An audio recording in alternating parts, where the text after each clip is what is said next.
And now, it is my privilege to welcome Morgus the Magnificent.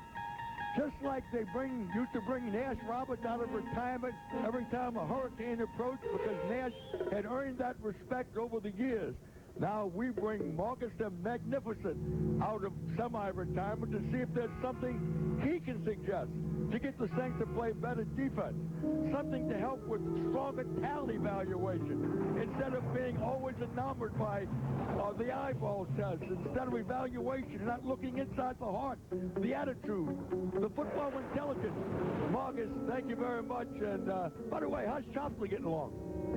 Hey, buddy, turn your radio down. Yeah. Chopsley's trying to listen, will you? I'll tell you, buddy, you know, I worry about you, but by the way, who is your heart surgeon? Dr. Duranda.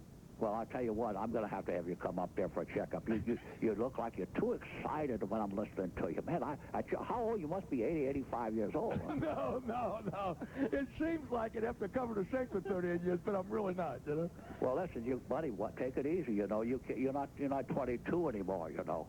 I know, Chopsy, but let me say to you, in my lifetime, I want to see some type of change, and you're the only one I remember at one time when the Saints were really hurting at quarterback. You had a guy like Jim Everett with the arm. You had a guy like Bobby Hebert with the moxie and the team leadership. And would you suggest that you and Chopper were going to put together a deal where you were going to take each part from each guy and make a real quarterback? You know, and you were going to keep them on life-preserving machines and everything. Take Bobby Hebert's heart.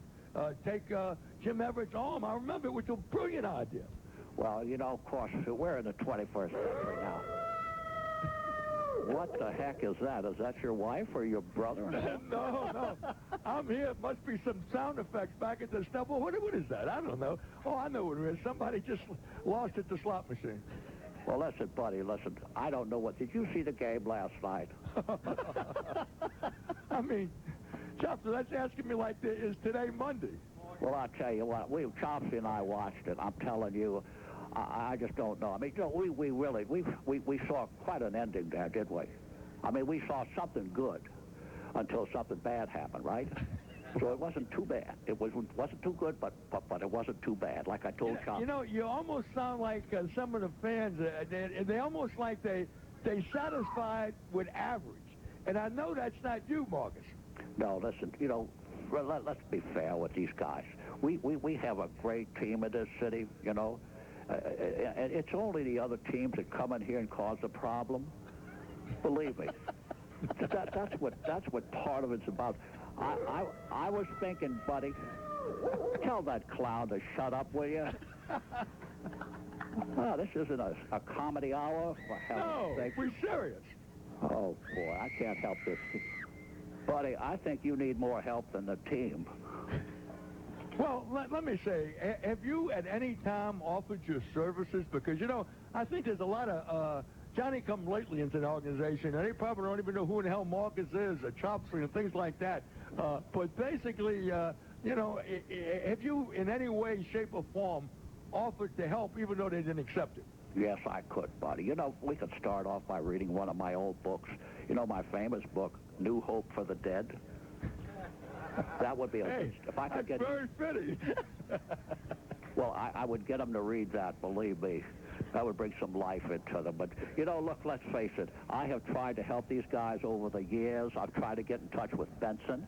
I've offered them Morgusian solutions to the problem. And you know what? They don't even answer my email. Good Lord. I'm telling you, I was going to even do it as a pro bono deal.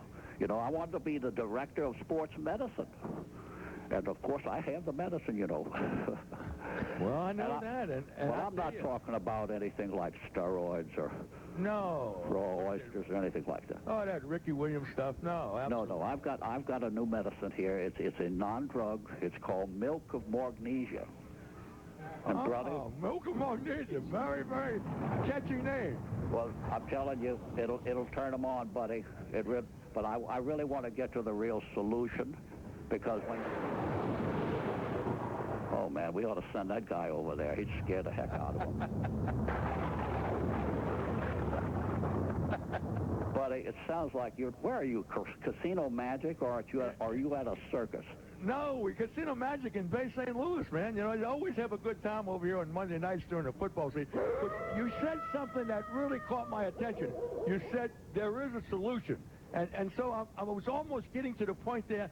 I didn't think there was any solution as long as you had, you know, the present ownership and Buddy, look, Buddy, if you will shut up, I'll give you the solution. Chopsley, are we going to cut it down, Chopsley? I'm getting a feedback, Buddy. You know, science is really the answer. I'm trying to help you guys. And you know, Buddy, and I know, and any sportsman knows, the whole deal is how much time the quarterback has in the pocket, right? Isn't that the situation? Right. And we never give Aaron Brooks enough time in the pocket, and I've got the solution. I've had it here. I've tried to offer it to them. We're not giving enough time. I've come up with a way. A quarterback needs at least 30 seconds in the pocket. If we could give a quarterback like Brooks 30 seconds, you know what that guy could do with that arm of his? He has a gun. Buddy, this has never been, don't tell everybody, because the other teams could be listening. We take that front line, okay? The offensive line.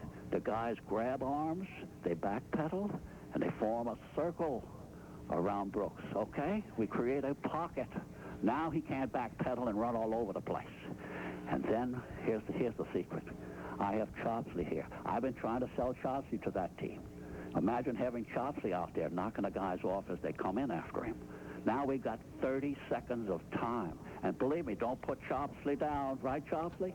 Chopsley nods. He says yes. You know, Chopsley he really was a great sportsman, Buddy. I don't know whether you know anything about his background. But when he was in high school, he was the official javelin and discus catcher. He used to catch the stuff. Marcus, I got a question. Mike wrote it to me, and it makes a lot of sense. Do you think Mickey Loomis, you know, watching the ship of Tom Benson, could afford a Chopsley? Well, you know, he'd have to negotiate with me, Buddy. And I'd be very fair. You know, I'd start off by having a couple of drinks with him, and I'd get him the feeling pretty good. Hey, you would pay, right? Oh, heck no. Well, you ain't going to have a couple of drinks with him. All right, see you. Go ahead.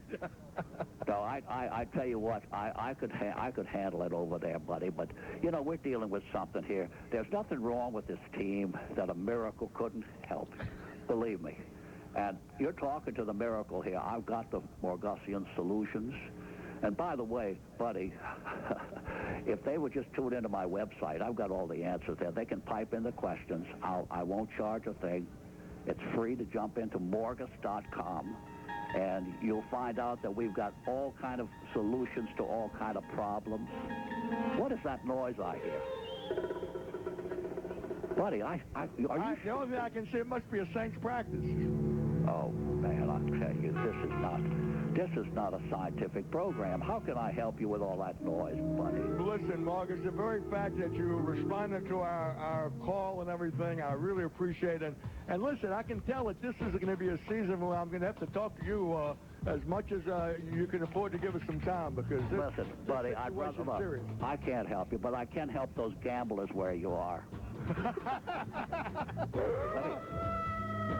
Margus, I got to take a break. Stay with us until we have a parting card. Stay with us. I really would like to get a copy of your book, Put Life in the Dead.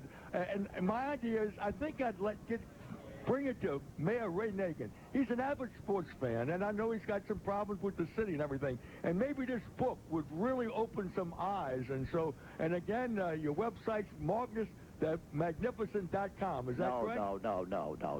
No. You got that wrong also, Buddy. I mean, where have you been? Are you out at Casino Magic or somewhere? No, yeah, but you know what it is, man.